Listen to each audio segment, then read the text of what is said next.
नेपाल विश्व मानचित्रमा एउटा सानो देश भए पनि यहाँको भौगोलिक बनावट, हावापानी र प्राकृतिक स्वरूपमा निकै विविधता पाइन्छ। यी महत्त्वपूर्ण जैविक विविधता र प्राकृतिक सम्पदाको संरक्षण, एकीकृत व्यवस्थापन र सही सदुपयोग गर्ने उद्देश्यले देशका विभिन्न स्थानमा 11वटा राष्ट्रिय निकुञ्ज रहेका छन्। यिनै राष्ट्रिय निकुञ्ज मध्येको एक हो लामटाङ राष्ट्रिय निकुञ्ज। 1710 वर्ग किलोमिटर क्षेत्र ओगटेको लामटाङ राष्ट्रिय निकुञ्ज राजधानी काठमाडौँबाट नजिक र सडकले जोडिएको भए पनि दुर्गम स्थानमा पर्दछ। पदयात्री पर्यटकहरूका लागि निकै लोकप्रिय मानिने लामटाङ राष्ट्रिय निकुञ्ज जैविक विविधताले भरिपूर्ण छ। विश्वमै दुर्लभ मानिएको रेड पाण्डा यसै निकुञ्जको पहिचानको रूपमा रहेको छ। त्यति मात्र नभई हिउँ चितुवा, मृग, चितुवा, हिमाली भालु, थार, घोरल, डाँफे, मुनाल जस्ता वन्यजन्तु तथा चराचुरुङ्गीले यस निकुञ्जको सुन्दरतालाई जीवन्त बनाएका छन्। गोसाइँकुण्ड, भैरवकुण्ड, सूर्यकुण्ड जस्ता महत्त्वपूर्ण धार्मिक क्षेत्र यहाँ रहेका छन्। खास गरी विश्व वन्यजन्तु कोष WWF नेपालले लामटाङ राष्ट्रिय निकुञ्जको समग्र संरक्षणमा विगत 10 वर्षदेखि सहकार्य गर्दै आएको छ। यस आयोजना मार्फत WWF नेपालले लामटाङ राष्ट्रिय निकुञ्जको संरक्षणको लागि सघाउ पुर्याउँदै आएको छ। यो आयोजनाको मुख्य फोकस भनेको चाहिँ वन तथा अन्य प्राकृतिक स्रोतहरूको व्यवस्थापन गर्नु, वन्यजन्तु तथा पारिस्थितिक प्रणालीहरूको संरक्षण गर्नु, जलवायु परिवर्तनका प्रभावहरूलाई न्यूनीकरण गर्नु र अनुकूलित वातावरणको सिर्जना गर्नु तथा स्वच्छ जल सम्पदाको विकास गर्नु रहेका छन् भने रामसार क्षेत्रमा सूचीकृत भएको गोसाइँकुण्ड ताल जुन सांस्कृतिक हिसाबले, जैव विविधताको हिसाबले पनि अत्यन्त महत्त्वपूर्ण छ, त्यसको संरक्षणको लागि र त्यसको उचित व्यवस्थापनको लागि पनि आयोजनाले सहयोग गरेको छ। यस अवधिमा निकुञ्जमा रहेका जैविक विविधताको संरक्षण, तिनको दिगो उपयोग र मध्यवर्ती क्षेत्रका स्थानीय समुदायको आर्थिक अवस्थामा सुधार आएको छ।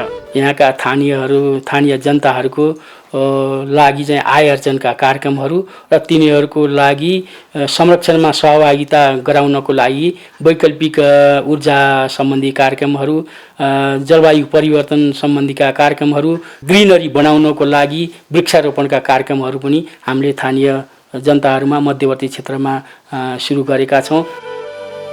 विश्व वन्यजन्तु कोष नेपालले 2063 सालमा पवित्र हिमालय भूपरिधि कार्यक्रम अन्तर्गत लामटाङ राष्ट्रिय निकुञ्ज तथा मध्यवर्ती क्षेत्र सहयोग आयोजना लागू गरी संरक्षणमा नयाँ आयाम थपिएको छ। हामीले चाहिँ मूलत उहाँहरूको चाहिँ क्षमता अभिवृद्धि गर्ने हो र संरक्षणलाई मुद्दाहरूलाई कसरी ओझेलमा पर्न नदिने, कसरी अगाडि ल्याउने मूलत उद्देश्यहरू चाहिँ संरक्षण गर्नु र त्यसले चाहिँ मान्छेको जीवनस्तर उकास्नमा, पारिस्थितिक प्रणालीहरूमा सुधार आओस्, त्यो नै मूल त त्यही नै हो। यो रसुवाको पहिरे बेसी हो। यहाँका स्थानीय जनताको दैनिकी अहिले यति सहज भएको छ कि उनीहरू आफ्नो कहाली लाग्दो विगत सम्झिन पनि चाहँदैनन्। हरेक बिहान 7-8 घण्टा लगाएर जङ्गलबाट दाउरा ल्याएर खाना पकाउनु पर्ने झन्झट अहिले छैन। आयोजनाले दाउराको विकल्पको रूपमा खाना पकाउनका लागि बायोग्यास प्लान्ट जडान गर्न सहयोग गरेपछि स्थानीयहरूको जीवनयापन सहज भएको छ। खाना दाउरामा पकाइन्थ्यो, कति दुःख हुन्थ्यो, धुवा हुन्थ्यो होइन, कति गाह्रो हुन्थ्यो, आँखालाई असर गर्थ्यो। अहिले त यो बायोग्यास बनेदेखि त यति सजिलो छैन। हालसम्म आयोजनाले 520 घरधुरीमा बायोग्यास प्लान्ट निर्माण गर्न सहयोग गरेको छ। यसै गरी सुधारिएको चुलोको सहयोगले स्थानीय समुदायले थोरै दाउराबाट खाना पकाउन पाएका छन्। यसबाट एकातिर दाउराको खपत वात्तै घटेको छ भने अर्कोतर्फ धुवाँ कम हुने, भाडा पनि सफा रहने र दाउरा सङ्कलनमा लाग्ने समय बचत हुँदा दाउरा जो गर्न लाग्ने समयको सदुपयोग गरी उनीहरूले आय आर्जन समेत बढाएका छन्। पहिले चाहिँ टाढो भन्न जानु पर्थ्यो, अहिले चाहिँ ती जानु पर्दैन। अरू काम पनि पाउँछ, बच्चाहरू पढाउने, कहिले खेती काम गर्ने। आयोजनाको सहयोगमा हालसम्म 5081 घरधुरीले सुधारिएको चुलो तथा 876 घरधुरीले सौर्य ऊर्जा प्रयोग गरिरहेका छन्। यति मात्र होइन, वनजङ्गल माथिको परनिर्भरता यो 10 वर्षको अवधिमा कसरी कम भइरहेको छ भन्ने कुरा सामुदायिक ग्यास डिपोहरूबाट पनि पुष्टि हुन्छ। अनि यो टिमुरे गाविसमा चाहिँ अल टोटलले नै ग्यास चुलो अथवा ग्यास प्रयोग गर्न थालियो। बायोग्यास, एलपी ग्यासका सिलिन्डर प्रयोगसँगै लघु जलविद्युत आयोजना सञ्चालन भएपछि स्थानीय जनताको जीवन सहज बनेको छ। लघु जलविद्युत आयोजना निर्माण हुनु अघि वनबाट दियालो खोजेर बाल्ने गरेका स्थानीय अहिले भने 24 घण्टा उज्यालोमा रमाएका छन्। आयोजनाको समन्वय तथा सहयोगमा यस क्षेत्रमा 4वटा लघु जलविद्युत आयोजना निर्माण भएका छन् भने ती आयोजनाबाट 250 घरधुरी लाभान्वित भएका छन्। लोसारका बेला यहाँका तामाङ समुदायमा प्रत्येक वर्ष काठको लिङ्गोमा झण्डा राख्ने परम्परा अहिले फलामे लिङ्गोको प्रयोगमा रूपान्तरण भएको छ। काठको लिङ्गोको प्रयोगले ठूलो संख्यामा वन नासिने हुँदा उनीहरूले काठको लिङ्गोको सट्टा फलामको लिङ्गो प्रयोग गर्न थालेपछि हरेक वर्ष रुख काट्नुपर्ने अवस्थाको अन्त्य भएको हो। आयोजनाको सहयोगमा हालसम्म 2679 घरधुरीमा फलामे लिङ्गो राखिएका छन्। रसुवाको लहरे पौवा स्थित स्याउबारी मध्यवर्ती सामुदायिक वन उपभोक्ता समूहको यो बैठक यति बेला वन संरक्षण गर्ने, जैविक विविधता संरक्षण गर्ने तथा नाङ्गा डाँडामा व्यापक वृक्षरोपण गर्ने जस्ता निर्णय गर्दै सम्पन्न भएको छ। आयोजनाले सामुदायिक वनको व्यवस्थापन र वृक्षरोपणका लागि बोट बिरुवाको नर्सरी स्थापनामा समेत सहयोग गर्दै आएको छ। हाल यस निकुञ्ज क्षेत्रमा विभिन्न 84वटा सामुदायिक वन रहेका छन्। यी सामुदायिक वनले 6571 हेक्टर क्षेत्रफल ओगटेको छ भने यी सामुदायिक वनबाट यहाँका 8280 घर परिवार लाभान्वित भएका छन्। आयोजनाले जलवायु परिवर्तनका नकारात्मक प्रभावसँग जुझ्न सक्ने स्थानीय स्तर अनुकूलन योजना तयार गरी कार्यान्वयन गर्दै आएको छ, जस अन्तर्गत मुहान संरक्षण, बाढी पहिरो नियन्त्रण, सिँचाइ पोखरी निर्माण, गोठ सुधार, तरकारी खेती, कृषक पाठशाला जस्ता समुदायमा आधारित अनुकूलनका कार्यक्रमहरू सञ्चालन गरिएको छ। यी अनुकूलनका कार्यक्रमहरूबाट यहाँका 9267 घर परिवारको अनुकूलन क्षमतामा वृद्धि भएको छ। लाङटाङ राष्ट्रिय निकुञ्ज तथा मध्यवर्ती क्षेत्र सहयोग आयोजनाले प्राकृतिक स्रोतहरूमाथिको भार, मानव र वन्यजन्तु बीचको द्वन्द्व न्यूनीकरण गर्न, वैकल्पिक उपायहरूको प्रयोगमा स्थानीय उपभोक्ताहरूलाई सक्षम बनाउने कार्यमा सहयोग गर्दै आइरहेको छ। स्थानीय समुदायहरूको अनुकूलन क्षमताको विकास गरी उहाँहरूको जीविकोपार्जनमा सुधार गर्ने काममा पनि सहयोग गर्दै आइरहेको छ भने बफर जोन समितिहरूको संस्थागत विकास गरी सुशासन कायम गर्ने कार्यमा पनि निरन्तर सहयोग गर्दै आइरहेको छ। यसरी एकातिर वन संरक्षण र प्रवर्धन गर्न आयोजनाले यहाँका स्थानीयहरूलाई प्रोत्साहन गर्दै आएको छ भने अर्कोतिर तरकारी लगायत खाद्यान्न बालीमा बढ्दो विषादी प्रयोग गर्ने प्रवृत्ति हटाउन प्राङ्गारिक मलको प्रयोग गर्नेतर्फ जागरुक बनाएको छ। गाईबस्तुको पिसाब लगायत कतिपय जडीबुटी तथा वनस्पतिको जैविक विषादी बनाएर प्रयोग गरी रोग किरा नियन्त्रण गर्न यहाँका स्थानीय सक्षम भएका छन्। प्राङ्गारिक मलहरूको प्रयोग गरेर गाईबस्तुबाट उत्पादन हुने निस्कने पिसाबहरूको प्रयोग गरेर जुन हाम्रो हावाबाट पाइने नाइट्रोजनहरूको स्रोतलाई चाहिँ हामीले जमिनमा लिएर गर्दाखेरि चाहिँ हाम्रो जलवायु परिवर्तनसँग लाग्ने रोग किराहरूसँग चाहिँ हामी जुझ्न सक्छौँ र हामी सफल किसान बन्न सक्छौँ। यसरी मध्यवर्ती क्षेत्रका स्थानीय समुदायले आफूले सिकेका र बुझेका ज्ञान सिपलाई व्यवहारमा उतार्दै लगेका छन्। यो रसुवाको राम्चे हो। यहाँका स्थानीयलाई खानेपानीको जोहो गर्न दिनौ घण्टौं हिँड्नुपर्ने बाध्यता थियो। आयोजनाले क्षतिग्रस्त अवस्थाको पानीको मूल संरक्षण गर्न सहयोग गरेपछि स्थानीयका दुःखका दिन सकिएका छन्। यो मूल संरक्षण भएपछि यहाँ पानीको उपलब्धता बढेको छ। यसबाट 50 घरधुरी लाभान्वित भएका छन्। यो अहिले हामीले गरेको खानेपानी मुहान संरक्षणबाट चाहिँ यहाँको करिब अहिले तत्कालको लागि 50 घरधुरीको मान्छेहरूलाई चाहिँ खानेपानीमा शुद्धता पनि प्राप्त भएको छ, खानेपानीको लागि सहज भएको छ। त्यसले गर्दाखेरि यो खानेपानी मुहान संरक्षण कार्यक्रम हाम्रो लागि अति नै आवश्यक र प्रभावकारी छ। यसैगरी गाईबस्तुको मलमूत्र खेर जान नपाओस् भनेर आयोजनाले गोठ सुधार गर्न सहयोग गरेको छ। हालसम्म आयोजनाको सहयोगमा 308 वटा गोठ सुधार गरिएको छ। यसैगरी रसुवाकै धैबुङमा यो पोखरी निर्माण भएको छ। आयोजनाको सहयोगमा निर्माण भएको यस पोखरीमा त्यसै खेर जाने पानी सङ्कलन गरी सिँचाइको बन्दोबस्त मिलाइएको छ। विगतमा मुस्किलले खान पुग्ने तरकारी एवं खाद्यान्न उत्पादन गर्ने यहाँका किसान अहिले तरकारी बिक्री गरी मनग्गै आम्दानी गर्न सक्षम भएका छन्। हाल यहाँका 35 घर परिवारले यस पोखरीबाट सिँचाइ सुविधा लिइरहेका छन्। आयोजनाको सहयोगमा हालसम्म 73 वटा पानीका मुहान संरक्षण गरिएको छ भने 77 वटा पोखरी निर्माण गरिएको छ। आयोजनाले स्थानीय आय आर्जन बढाउन सिँचाइको लागि पनि सहयोग उपलब्ध गराएको छ। यो बेले गौडा सिँचाइ आयोजना हो। भूकम्पले क्षति पुर्याएपछि निराश बनेका स्थानीयलाई आयोजनाले सहयोग गरेपछि भत्किएको कुलो अहिले मर्मत गरी पुनः सिँचाइ सुचारू भएको छ।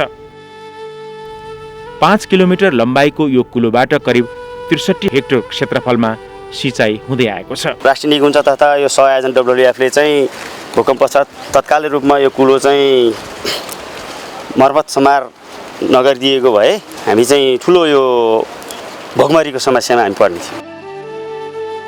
आयोजनाले रसुवाको ठुलो स्याफ्रू र ब्राबलमा समुदायको सहभागितामा प्राकृतिक स्रोतहरूको संरक्षण र दिगो उपयोगद्वारा स्थानीय समुदायको आर्थिक र सामाजिक पक्षको दिगो रूपमा विकास गरी वातावरणीय दिगोपना कायम गर्ने लक्ष्यका साथ विगत 2 वर्षदेखि दिगो समुदाय पहल कार्यक्रम सञ्चालन गर्दै आएको छ।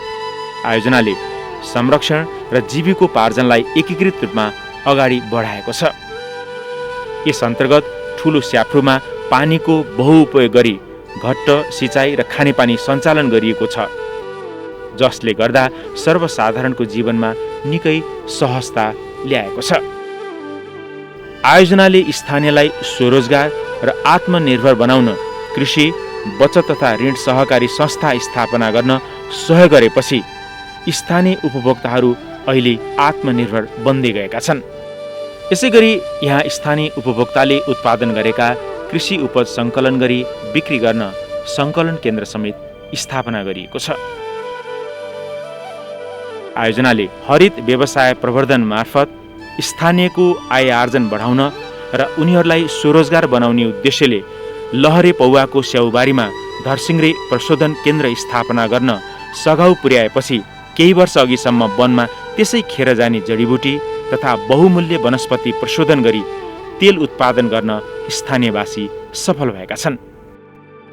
यस केन्द्रमा प्रत्यक्ष र अप्रत्यक्ष गरी 35 जनाले रोजगारी पाएका छन् भने प्रति किलो 3500 रुपियाँमा तेल बिक्री गर्दै आएका छन्। यहाँको उपभोक्ताहरू कमसेकम केही हदसम्म चाहिँ आफ्नो आय आर्जनबाट माथि जीवन स्तरलाई माथि उकास्न सकिन्छ भन्ने हेतुले हामीले 2065-66 सालबाट हामीले यो स्थापना सुरु गरेको।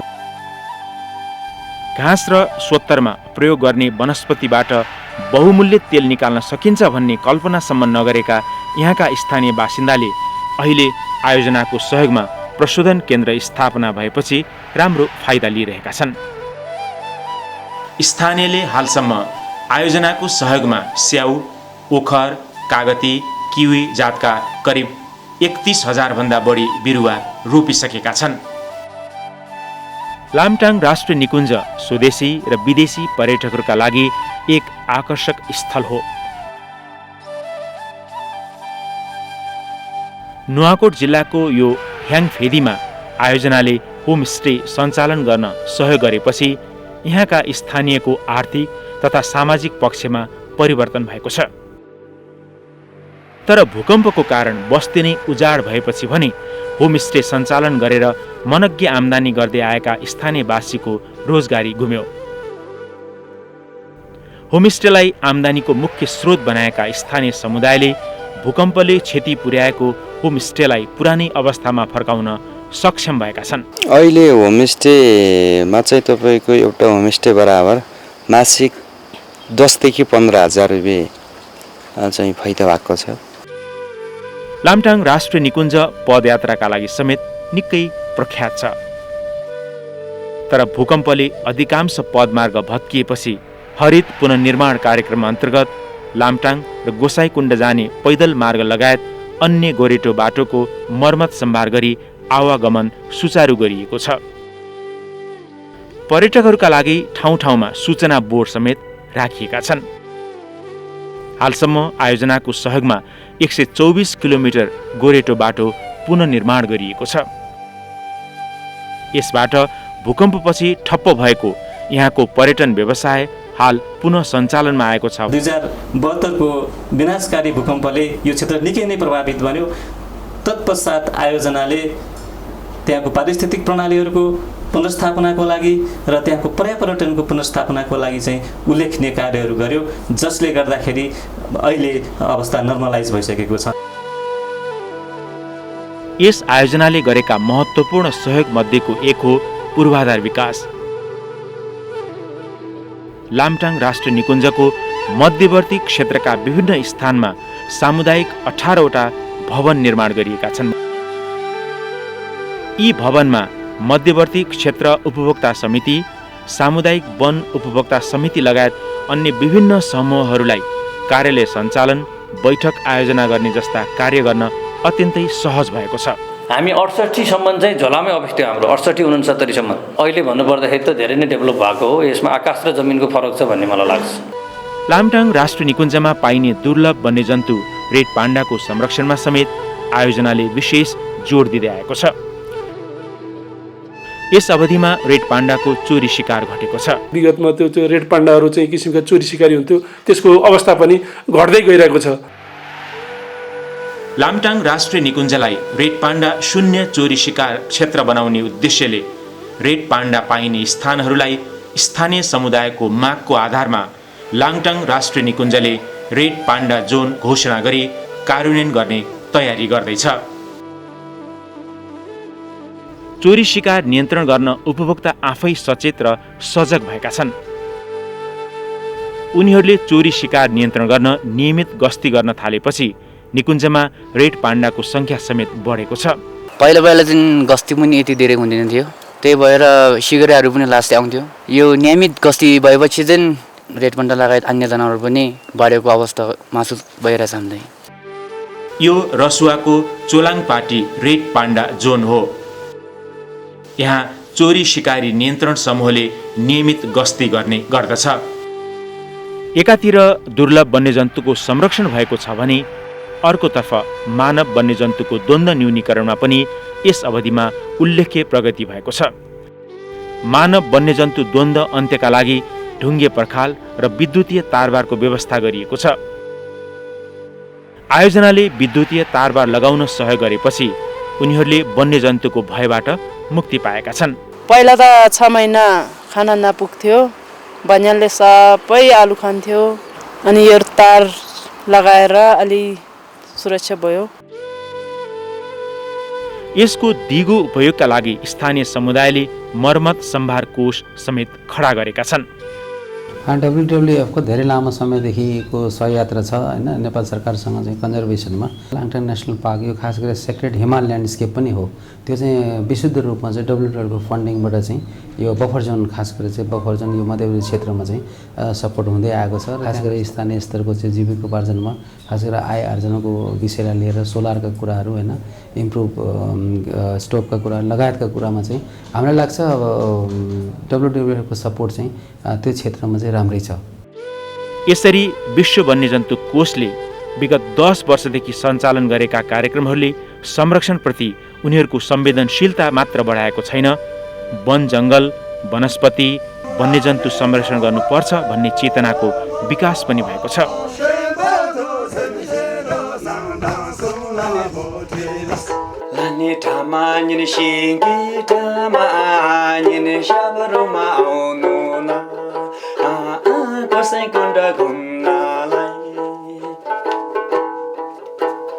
केलो मिगी केलो समाजका दाजुभाइ रेड बन्द जोगाउन